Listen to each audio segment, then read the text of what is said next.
নমস্কাৰ মোৰ নাম পাৰ্থপ্ৰতিম নেওগ মোৰ ঘৰ তৰাজান সোণাৰী গাঁও যোৰহাট জাতি আমাৰ ভাষা আমাৰ বাদ্য আমাৰ কৃষ্টি আমাৰ সংস্কৃতি আমাৰ আসলে হুটেখিনি যেহেতু আমাৰ হয় আমি জীয়াই ৰখাৰ দায়িত্ব আমাৰ হয় উঠি অহা প্ৰজন্মক গুৰুজনাই যি আদৰ্শ আমাক দেখাই গৈছিল সেই আদৰ্শৰে যাবলৈ চেষ্টা কৰিছো আৰু উঠি অহা প্ৰজন্মক আমি আমাৰ থলুৱা যিসমূহ লোকবাদ্য আছে সেই থলুৱা লোকবাদ্যসমূহ আমি বজাবলৈ বনাবলৈ আমি সকলো প্ৰকাৰে চেষ্টা কৰিছো শিকাবলৈ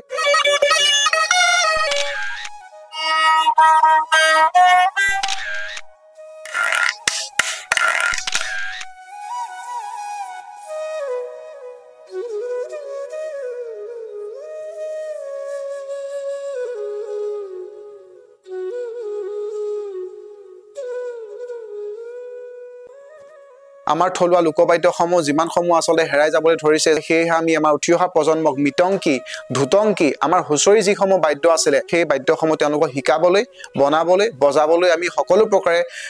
চেষ্টা কৰি আছো এইসমূহ হৈছে একতাৰা এয়া হৈছে জুমুৰাত ব্যৱহৃত এবিধ বাদ্য মাদল আৰু এয়াও একতাৰা এয়া হৈছে বড়ো সম্প্ৰদায়ৰ চেৰজা এটো একতাৰা হৈছে নাৰিকলৰ টুকুৰাৰ পৰা নিৰ্মিত একতাৰা আৰু ইয়াৰ উপৰি এফালে আছে এইখিনি আনন্দ লহৰী এফালে আছে ইহা জুৰিয়া পেপা ছাগলী শিঙৰ পেপা এসমূহ হৈছে গগনা আৰু এফালে এসমূহ হৈছে বিন আৰু বাদুলি চুঙা সমূহ মেথুনৰ শিঙৰ পেপা হয় আৰু এফালে মাটি খুতুলি যেহেতু ভাগি যাব পাৰে সেইবাবে আমি নিৰ্মাণ কৰিছো বাঁহৰ খুতুলি এটো হৈছে বাঁহৰ একে হয় কিন্তু এটো হৈছে মাটিৰ এটো হৈছে বাঁহৰ দুতৰা আৰু এইখন হৈছে আমাৰ টুকাৰি আৰু এইসমূহৰ উপৰিও এটো এংকুলং বুলি কোৱা হয় এটো লৰাই পেলাই বজোৱা হয় এইসমূহ দুতৰা হয় আৰু লগতে এইফালে আছে এটো মাৰ্কাছ বুলি কোৱা হয় এটো মাৰ্কাছ হয় এটো আৰু বিভিন্ন ধৰণৰ আমাৰ এইসবা জনগোষ্ঠীয় বাদ্য আছে এইসমূহ জেংটং টংটং বাদুং দুপা শ্ৰীটং এইখিনি হল বাদ্য এফালে হৈছে শ্ৰীখোল আৰু এয়া হৈছে ধুতং আৰু এয়া হৈছে ধূপচুঙা এটো হৈছে বেংকং লগতে এইসমূহ নেগেৰা এইখিনি পিতলৰ নেগেৰা হয় এখন পিতলৰ এইখিনি মাটিৰ নেগেৰা এইসমূহ জুৰিয়া পেপা এইসমূহ যিমানসমূহ আছে সকলোখিনি জুৰিয়া পেপা হয় আৰু এফালে এইখিনি গুটিয়া পেপা আৰু একেবাৰে অসমৰ ভিতৰতে এটা ডাঙৰ বাঁহীটো হৈছে এইটো যেটো বাঁহী ইয়াৰ পৰা আসলে দৈৰ্ঘ্য ইয়াৰ পৰা আছে ইয়াৰ পৰা একদম শেষলৈকে তালৈকে আছে এইটো 12 জনে একেলগে বজাব পৰা এটা বাঁহী হয় যেতিয়া আমাৰ মহৰ শিং অভাৱ হ'ব তেতিয়া আমি আমাৰ সংস্কৃতি ৰক্ষা কৰিবই লাগিব তেতিয়া আমি এনেকুৱা ধৰণৰ বাঁহৰ পেপা নিৰ্মাণ কৰি আমাৰ সংস্কৃতিৰ লোকবাদ্যসমূহ জীয়াই ৰাখিব পাৰো এইটো বাঁহৰ পৰা নিৰ্মাণ কৰা জুৰিয়া পেপা তিনিটা পেপা একেলগে সংযোগ কৰি পেলাই বনাইছিলো প্ৰথম বনাবলৈ চেষ্টা কৰিছিলো এটো ত্ৰিমুখী পেপা বুলি এক নামকৰণ কৰা হৈছে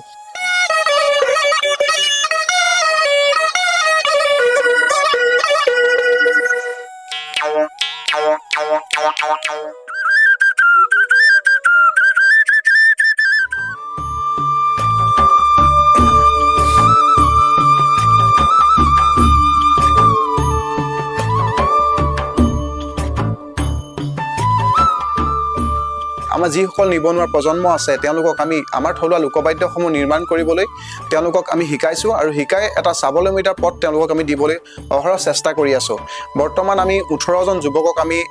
ইয়াতে আমাৰ থলুৱা লোকবাদ্যসমূহ তেওঁলোকে নিৰ্মাণ কৰিছে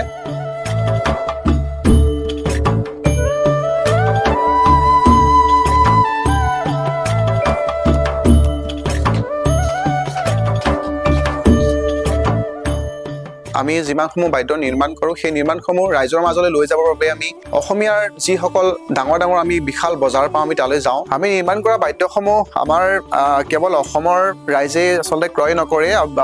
অসম তথা ভাৰতবৰ্ষৰ বিভিন্ন ৰাজ্যৰ পৰা আমাৰ ইয়ালৈ মানুহ ব্যক্তি আহে আন্তঃৰাষ্ট্ৰীয় পৰ্যায়ৰ পৰা অষ্ট্ৰেলিয়াৰ পৰা আমাৰ ইয়ালৈ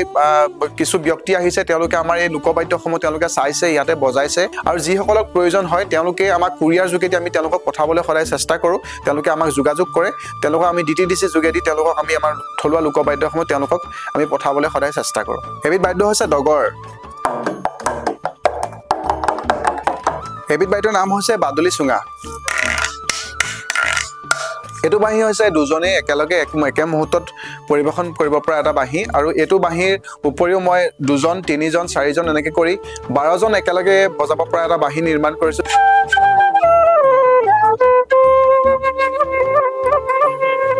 এটো হৈছে অসমৰ ভিতৰতে আটাইতকৈ ডাঙৰ এটো নতুনকৈ চেষ্টা কৰিছো নিৰ্মাণ কৰিব বাবে দবা বাঁহৰ পৰা নিৰ্মাণ কৰিছো এটো বাঁহৰ প্ৰথমটো হ'ব অসমৰ সমূহ যুৱকবৃন্দলৈ আমি আহ্বান জনাইছোঁ যে আমাৰ থলুৱা লোকবাদ্যসমূহ তেওঁলোকে নিৰ্মাণ কৰিবলৈ লওক আৰু থলুৱা লোকবাদ্যসমূহ নিৰ্মাণ কৰিলে তেওঁলোকে এক স্বাৱলম্বিতাৰ পথ দেখিবলৈ সক্ষম হ'ব লগতে আমাৰ সংস্কৃতিৰ ৰক্ষা হ'ব আৰু আমাৰ যিমানসমূহ থলুৱা লোকবাদ্য হেৰাই যাবলৈ ধৰিছে সেই হেৰাই যাবলৈ ধৰা বাদ্যসমূহ তেওঁলোকে সংৰক্ষণ কৰিব পাৰিব